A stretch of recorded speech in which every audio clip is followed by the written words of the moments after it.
नमस्कार। श्री राम कथा।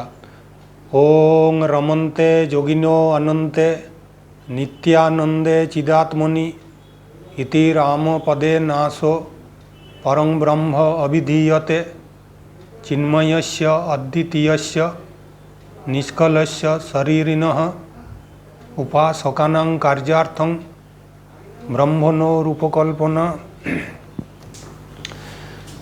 আমরা আগের দিন পাঠ করেছিলাম ভগবান শ্রীরামচন্দ্র সীতা ও লক্ষণ সহিত শরভঙ্গ মুনির আশ্রমে এসে পৌঁছেছেন।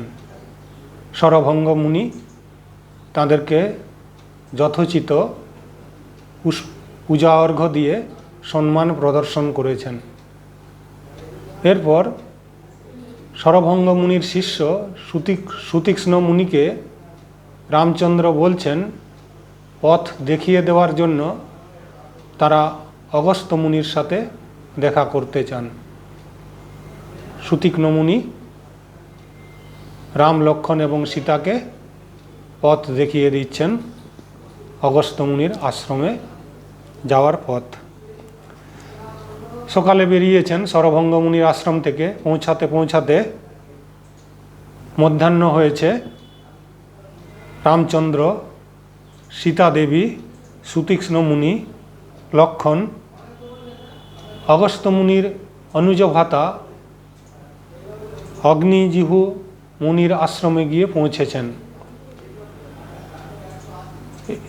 মুনি রামচন্দ্রের সম্মুখ পূজাদি করে ফলমূল প্রদান করলেন এবং ওই দিন ওই অগ্নিজিহু মুনির আশ্রমেই শ্রীরামচন্দ্র নিবাস করলেন। পরের দিন প্রাতকালেই অগ্নিজিহু মুনি ছিলেন অগস্ত্য মুনির ভ্রাতা। তিনি রাম, লক্ষণ, সীতা এবং সুতীক্ষ্ণ মুনিকে নিয়ে অগস্ত্য মুনির আশ্রমের দিকে চললেন। অগস্ত্য মুনির আশ্রম ছিল সর্ব ঋতুর উপযোগী, ফল পুষ্পেতে পরিপূর্ণ, বিবিধ বন্য পশু সেবিত ও সুশোভিত সেই আশ্রম ছিল অদ্বিতীয়, যেন ব্রহ্মলোকের ন্যায় শোভা পাচ্ছিল। অগস্ত্য মুনির তপস্যার প্রভাবে সেই আশ্রম যেন ব্রহ্মলোকের পূর্ণতা প্রাপ্তি করেছিল। আশ্রমের বাইরে দণ্ডায়মান হয়ে শ্রীরামচন্দ্র সুতীক্ষ্ণ মুনিকে বললেন, হে সুতীক্ষ্ণ, তুমি সত্বর মহামুনি অগস্ত্যের কাছে গিয়ে আমার আশার সংবাদ প্রেরণ করো এবং নিবেদন করো আমার আগমন বার্তা। তখন সুতীক্ষ্ণ আশ্রমের দ্বারদেশে রাম, লক্ষণ, সীতাকে দাঁড় করিয়ে দিয়ে অতি আনন্দের বিষয় বলে তিনি আশ্রম মধ্যে প্রবেশ করলেন। সেখানে যাইয়া সুতীক্ষ্ণ দেখলেন মুনিশ্রেষ্ঠ অগস্ত্য মুনিমণ্ডল দ্বারা পরিবৃত হয়ে আছেন। মহামুনি অগস্ত্য বসে আছেন, তার চারপাশে আরও অনেক মুনি বসে আছেন। এইসব মুনিরা বিশেষত সবাই ছিলেন রাম ভক্ত এবং তিনি শিষ্যগণের কাছে রাম মন্ত্রের ব্যাখ্যা করছিলেন। আশ্চর্যের বিষয়, রামচন্দ্র দাঁড়িয়ে আছেন আশ্রমের দ্বারদেশে, সেই সময়ই মহামুনি অগস্ত্য অন্যান্য মুনিদের কাছে রাম মন্ত্রের তত্ত্ব ব্যাখ্যা করছেন। ইহা দেখিয়া মুনিশ্রেষ্ঠ সুতীক্ষ্ণ মহামুনি অগস্ত্যের চরণে প্রণিপাত করে বিনয়াবনত হইয়া বলিলেন, হে ব্রহ্মণ, দশরথ নন্দন শ্রীরাম, সীতা ও লক্ষণ সহ আপনার দর্শনার্থ আসিয়াছেন এবং কৃতাঞ্জলিপুটে আশ্রমের বহির্দেশে দণ্ডায়মান আছেন। অগস্ত্য মুনির কাছে সুতীক্ষ্ণ বললেন, রাম, লক্ষণ, সীতা আশ্রমের দ্বারদেশে দণ্ডায়মান আছেন, কৃতাঞ্জলিপুটে আপনার দর্শন লালসায়। অগস্ত্যজি সুতীক্ষ্ণকে বললেন, হে বৎস, তোমার কল্যাণ হোক, তুমি শীঘ্রই আমার হৃদয় বিহারী শ্রীরামচন্দ্রকে এই স্থানে আনয়ন করো। মহামুনি অগস্ত্য সুতীক্ষ্ণ তার শিষ্য সুতীক্ষ্ণকে বলছেন, যাও তুমি শীঘ্র শ্রীরামচন্দ্রকে আমার সমীপে আনয়ন করো, কারণ তিনি আমার হৃদয় মধ্যে বিহার করে থাকেন সর্বদা। আমি নিত্য তাহার ধ্যান করিতেছি এবং তাহার দর্শন ইচ্ছায় এই স্থানে অবস্থান করিতেছি। ভগবান হলেন ভক্তবৎসল। মহামুনি অগস্ত্য অনেক দিন ধরেই শ্রীরামচন্দ্রের চিন্তা করছেন তার হৃদয়ের মধ্যে। রামচন্দ্র সেই তার ভক্তের ডাকি তারই দ্বার দেশে এসে তারই দর্শন লালসায় কৃতাঞ্জলি পুটে দাঁড়িয়ে আছেন। এইরূপ বলে মহামুনি অগস্ত্য অতি ব্যগ্রতার সহিত উত্থিত হয়ে স্বয়ং শ্রীরামচন্দ্রের নিকট গমন করলেন সুতীক্ষ্ণকে সাথে নিয়ে এবং বললেন, হে রাম, শুভা গমন করুন, আপনার কল্যাণ হউক। আজ আমাদের বড় সৌভাগ্যবশে এখানে আপনার সমাগম হইয়াছে। আজ আমাদের দিন সফল। আজ আমরা আমাদের প্রিয় অতিথিকে প্রাপ্ত হইয়াছি। মুনি অগস্ত্য রামচন্দ্রকে গিয়ে বললেন, বৎস, তোমার কল্যাণ হউক, তুমি আজ এখানে এসেছ, আমাদের সবারই সৌভাগ্য এবং আজকে আমাদের দিন সফল হয়েছে, কারণ আজ আমরা আমাদের সব থেকে প্রিয় অতিথিকে পেয়েছি। মহামুনি অগস্ত্যকে আসতে দেখে রাম, লক্ষ্মণ এবং সীতা দণ্ডবৎ ভূমিতে পতিত হলেন এবং তখন মহামুনি অগস্ত্য জানেন রামচন্দ্রকে। তিনি ব্যস্ততার সহিত শ্রীরামচন্দ্রকে তুলে আলিঙ্গন করলেন এবং শ্রীরামচন্দ্রের গাত্রস্পর্শ অনুভব করিয়া মুনিবরের নয়নযুগল আনন্দাশ্রুপূর্ণ হইল। ভগবানের গায়ের স্পর্শ তারই ভক্তকে পরিপ্লুত করে। সেই রামচন্দ্রের তারই ইষ্টের স্পর্শ মহামুনি অগস্ত্যকে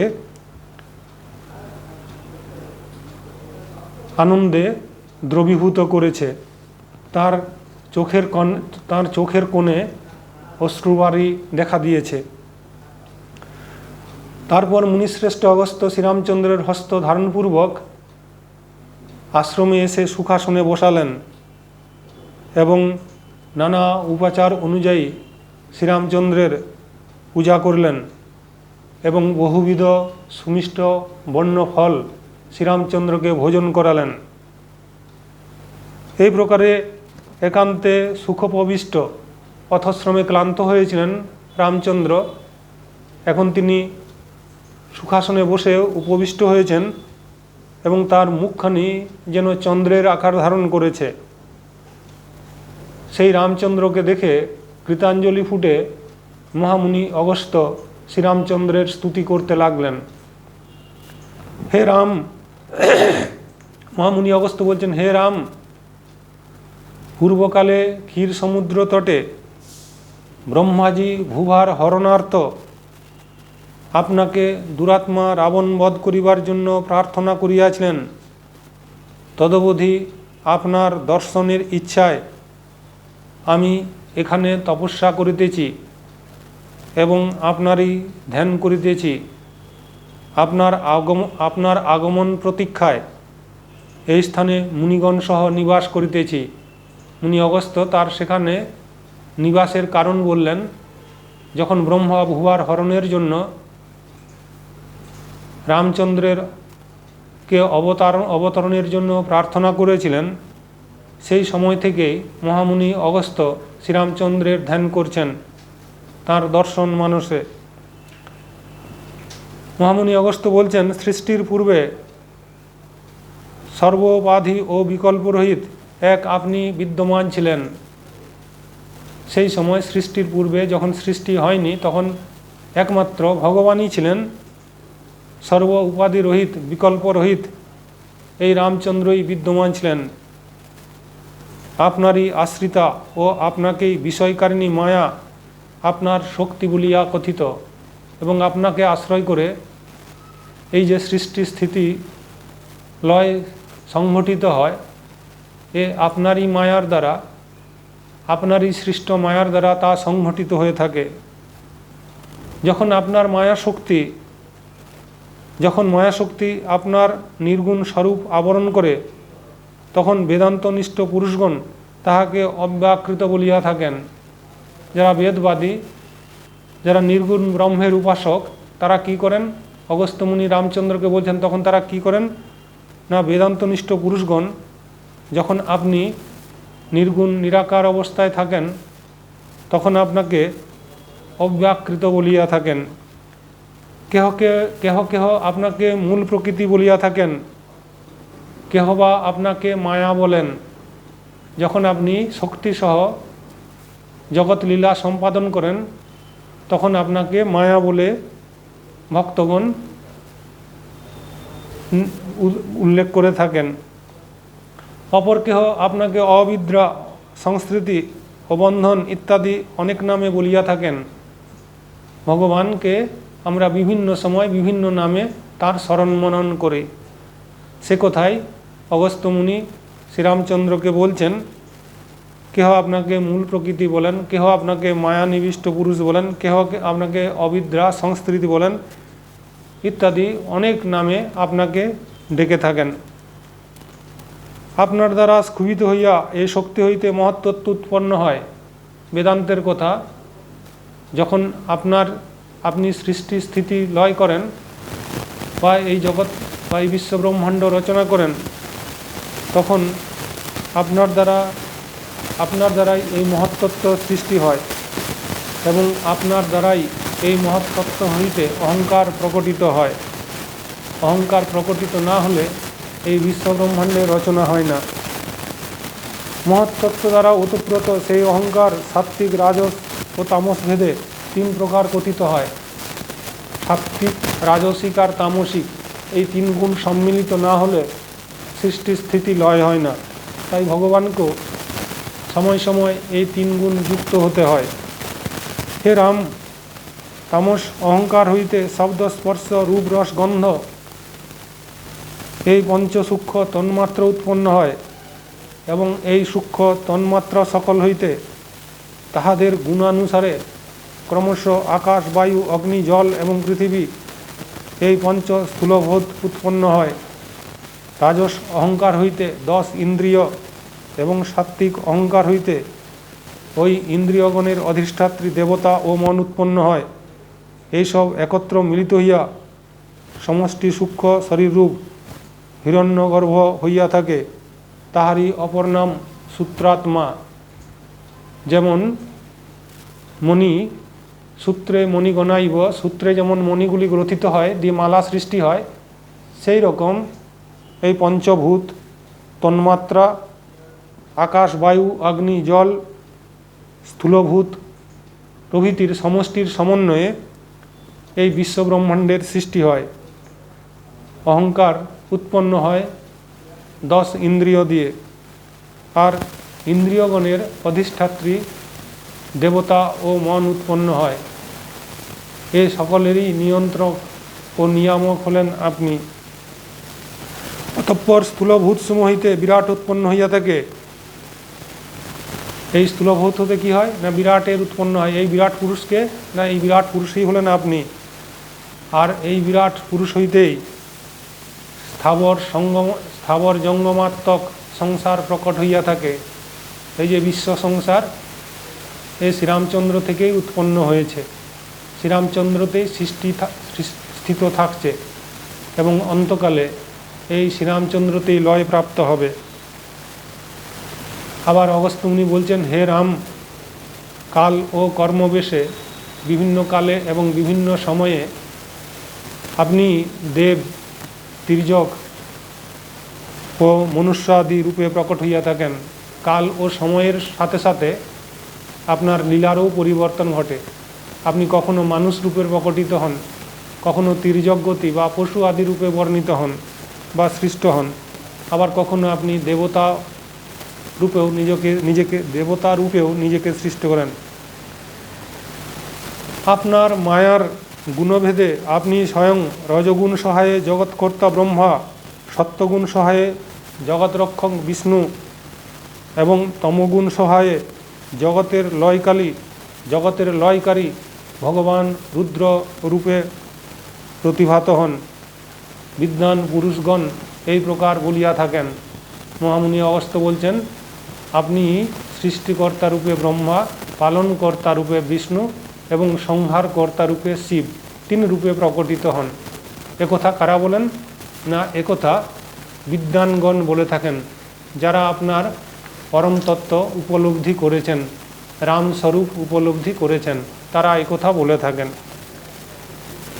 হে রাম, বুদ্ধিগত 3 গুণ বশতই প্রাণী জাগ্রত, স্বপ্ন, সুষুপ্তি ও 3 অবস্থা প্রাপ্ত হয়ে থাকে।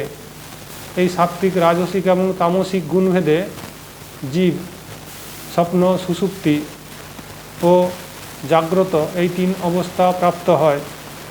হে রঘুনন্দন, আপনি যখন সৃষ্টিরূপ লীলা করিতে ইচ্ছুক হন, তখন মায়া অঙ্গীকার করিয়া গুণবানের ন্যায় প্রতিভাত হন। হে রাম, আপনি যখন এই জগৎ সংসারকে সৃষ্টি করতে বা এই জগৎ সংসারকে চালনা করতে ইচ্ছা করেন, তখনই মায়াকে অবলম্বন করেন। এই মায়াকে অবলম্বন করে আপনি কি হন? না, গুণবানের ন্যায় প্রতীত হন, গুণবানের ন্যায় প্রতিভাত হন।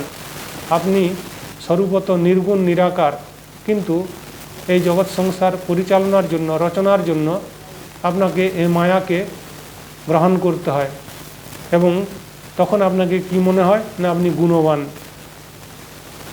হে রাম, আপনার এই মায়া সর্বদা বিদ্যা ও অবিদ্যা 2 রূপে প্রতিভাত হয়।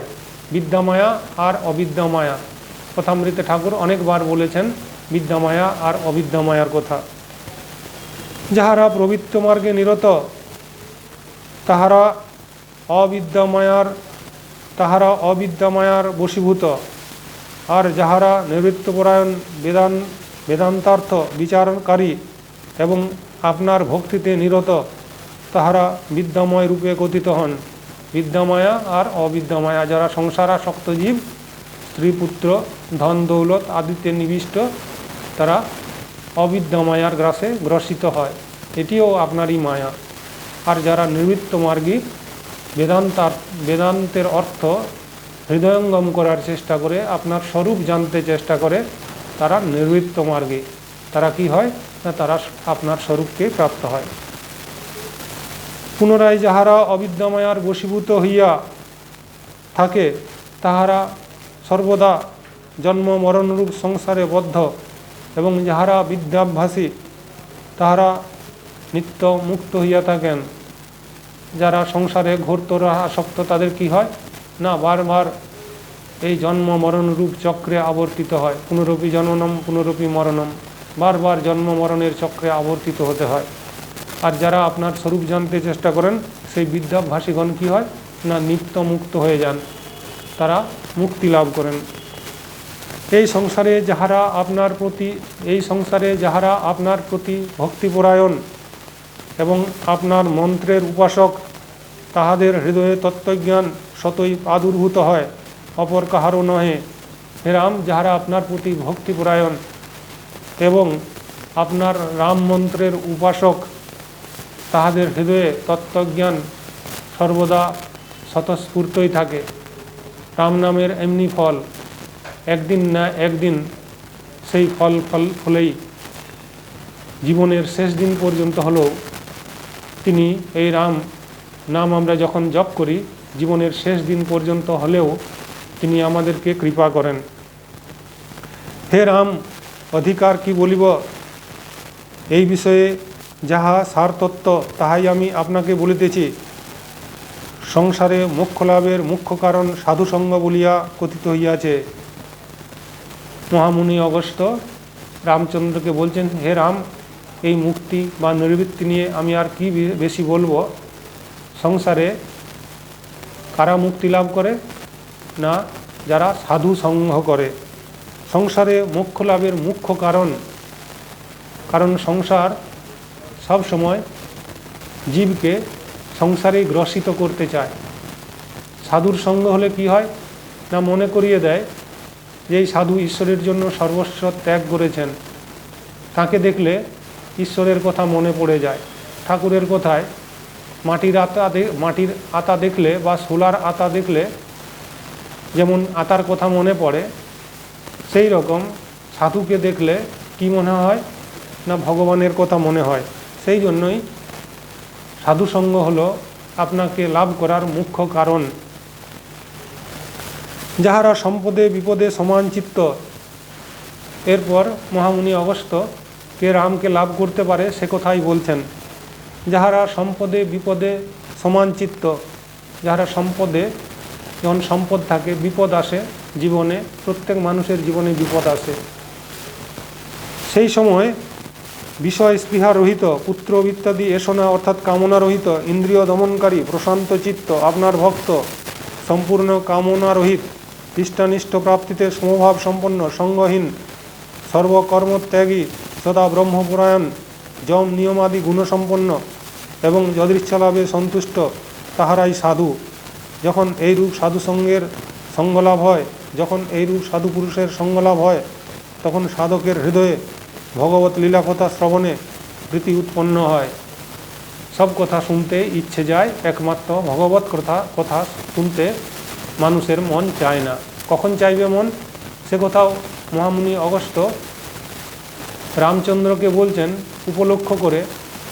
রামচন্দ্র লক্ষ্য, কিন্তু উপলক্ষ হলেন পরবর্তীকালের প্রজন্ম। কিভাবে আমরা শ্রীরামচন্দ্রকে লাভ করতে পারি, কি বলছেন না, বিপদে সম্পদে সমান চিত্ত, অর্থের প্রতি স্পৃহারহিত, পুত্র সংসারে কোনো আসক্তি থাকবে না, সমস্ত ইন্দ্রিয়কে দমন করতে পারবে, প্রশান্ত চিত্ত হবে, আর আপনার ভক্ত হবে, সম্পূর্ণ কামনা রহিত, কোনো কামনা থাকবে না, ইষ্টনিষ্ট প্রাপ্তিতে, ভালো পেলেও দুঃখ নেই, ভালো পেলেও আনন্দ নেই, খারাপ পেলেও দুঃখ নেই, আর সর্বদা সঙ্গহীন, কারুর সঙ্গ নেই, কোনো বন্ধু নেই, আর সব কর্মত্যাগী, সব কর্ম করে কিন্তু কোনো কর্মেতে আসক্ত হয় না, আর সদা ব্রহ্মপরায়ণ, সর্বদা আপনার চিন্তায় মশগুল, এবং যম নিয়মাদি গুণসম্পন্ন, আচার শৌচ গুণসম্পন্ন, এবং যা আসে জীবনে সেই যদৃচ্ছা লাভে সন্তুষ্ট, এরাই হলেন সাধু পুরুষ। আর সেই সাধু পুরুষের যখন সঙ্গ হয় তখন কি হয় না, ভক্তের হৃদয়ে, মানুষের হৃদয়ে, সাধকের হৃদয়ে ভগবানের কথা, লীলা কথা শ্রবণ করার ইচ্ছা জাগে। তার আগে ভগবানের লীলা কথা শ্রবণের ইচ্ছা জাগে না। হে রাম, তদনন্তন সনাতন ব্রহ্মস্বরূপ আপনার প্রতি ভক্তি উদিত হয়, এবং ভক্তি লাভ হইলে আপনার স্বরূপ বিষয়ক যথার্থ তত্ত্বজ্ঞান সতই উৎপন্ন হয়। মহামুনি অগস্ত্য বলছেন আপনার প্রতি ভক্তি হলো সব থেকে আপনাকে লাভ করার এবং জীবনের সব থেকে চরম উদ্দেশ্য। তখনই কি হয়, আপনার প্রতি ভক্তি হলেই কি হবে না, হৃদয়ে স্বরূপ বিষয়ক যথার্থ তত্ত্বজ্ঞান, স্বরূপ বিষয়ক, মত বিষয়ক অর্থাৎ রাম বিষয়ক স্বরূপ তত্ত্বজ্ঞান হৃদয়ে উদিত হয়। ইহাই তত্ত্ববিদ মহাত্মাগণ সেবিত মুক্তিলাভের আদ্য মার্গ। মহাত্মাগণ এরূপ বলেন যে আপনার নাম শ্রবণ মনন এবং নিধ্যাসন, আপনার রূপ চিন্তা করলেই হৃদয়ের মধ্যে তত্ত্বজ্ঞানের স্বরূপ উদ্ভাসিত হয়। অতএব হে মাধব, এরপর অগস্ত্যমুনি প্রার্থনা করছেন রামচন্দ্রকে, অতএব হে রাঘব, আপনার প্রতি আমার সর্বদাই যেন প্রেমলক্ষণা উত্তম ভক্তি বিদ্যমান থাকে। ওই জন্য আপনার প্রতি প্রেম লক্ষণা উত্তম ভক্তি যেন বিদ্যমান থাকে। আর হে হরে, আপনার ভক্তজন সঙ্গই যেন আমার অধিকতর লাভ হয়। হে নাথ, আজ আপনার দর্শনে আমার জন্ম সফল হইয়াছে। মহামুনি অগস্ত্য বলছেন, হে রাম, আজকে আপনাকে দর্শন করেছি, আমার জীবন সফল হয়েছে, কিন্তু এই সফলতাকে ধরে রাখতে হলে কি হয় না, আপনার ভক্তগণের সঙ্গ যেন আমার লাভ হয়, আর যেন আপনার প্রতি আমার উত্তম ভক্তি বিদ্যমান থাকে। হে প্রভু, আজ আমার সম্পূর্ণ জীবনযজ্ঞ সফল হইল। আমাদের জীবন হলো একটি যজ্ঞ স্বরূপ। এই যজ্ঞকে ভগবানের জন্য আহুতি দিতে হয়। মহামুনি অগস্ত্য বলছেন, আমি যে আমার জীবনকে পরিচালিত করছি এটি হলো একটি যজ্ঞ স্বরূপ। যেমন যজ্ঞ প্রথম থেকে শুরু পর্যন্ত 1-1.5 ঘন্টায় শেষ হয়, সেই রকম আমাদের জীবনটিও 70, 75, 100 বছরে যখন শেষ হয়, সেই জীবনটিকে যজ্ঞ স্বরূপ, অর্থাৎ মন প্রাণ আমার সমস্ত সত্তাকে ভগবানের জন্য নিয়োজিত করা। আমি সুদীর্ঘকাল অনন্য মনে তপস্যা করিয়াছি, হে রাম, আজ প্রত্যক্ষ আপনার যে পূজা আমি করিয়াছি, উহা আমার সেই তপস্যারই ফল। মহামুনি অগস্ত্য বলছেন, আজ যে তোমাকে সুখাসনে বসিয়ে এই যে ফল ফুল দিয়ে তোমার পূজা করলাম, এই পূজার ফল, এই যে সাক্ষাৎ তোমাকে পূজা করছি হে রাম, তার কারণ কি না, আমি যে সুদীর্ঘকাল ধরে তপস্যা করেছি।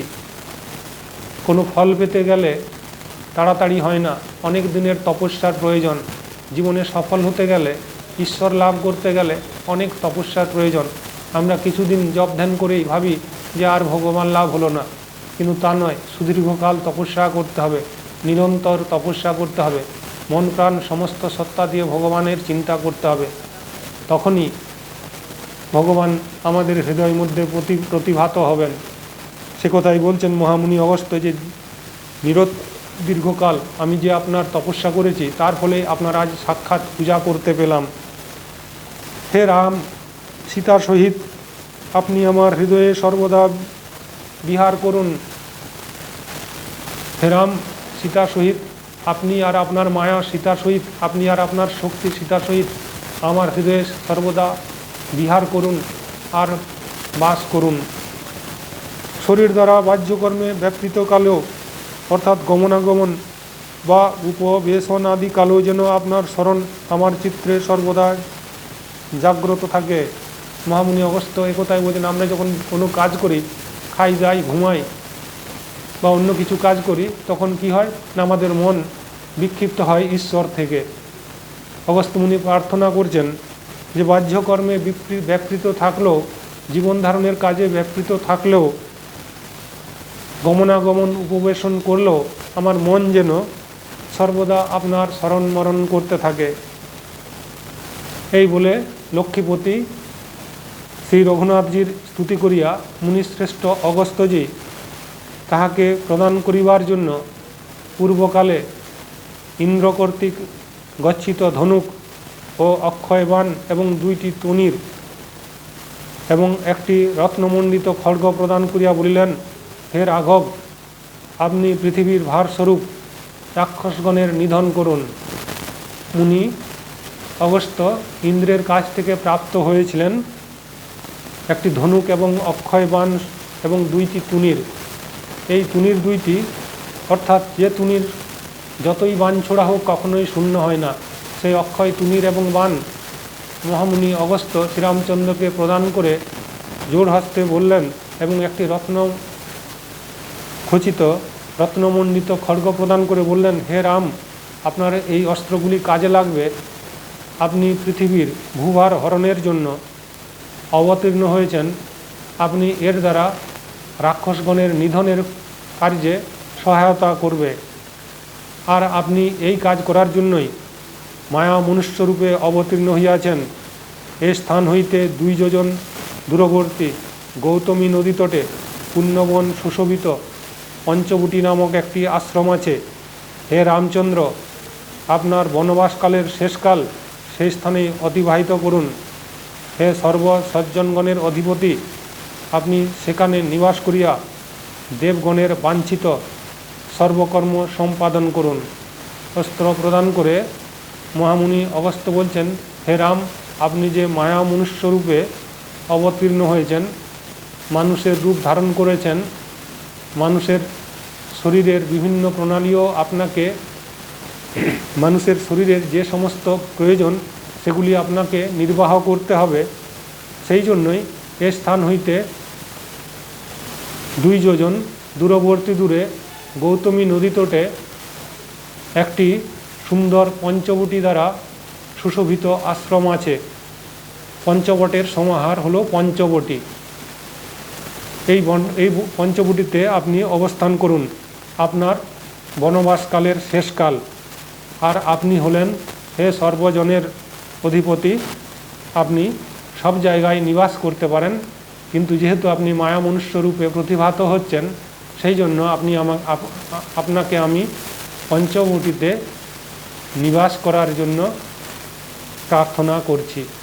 এই বলে মহামুনি অগস্ত্য শ্রীরামচন্দ্রকে কৃতাঞ্জলি পুটে নমস্কার করলেন। রামচন্দ্র মুনির চরণ বন্দনা করে সীতা এবং লক্ষ্মণ সহিত পঞ্চবটির দিকে অগ্রসর হলেন। পরের দিন আমরা ভগবান শ্রীরামচন্দ্রের পঞ্চবটিতে নিবাস এবং রামচন্দ্র লক্ষ্মণের প্রতি উপদেশ। ওং রামায় রামচন্দ্রায় রামভদ্রায় বেধসে রঘুনাথায় নাথায় সীতয়া পতয়ে নমঃ।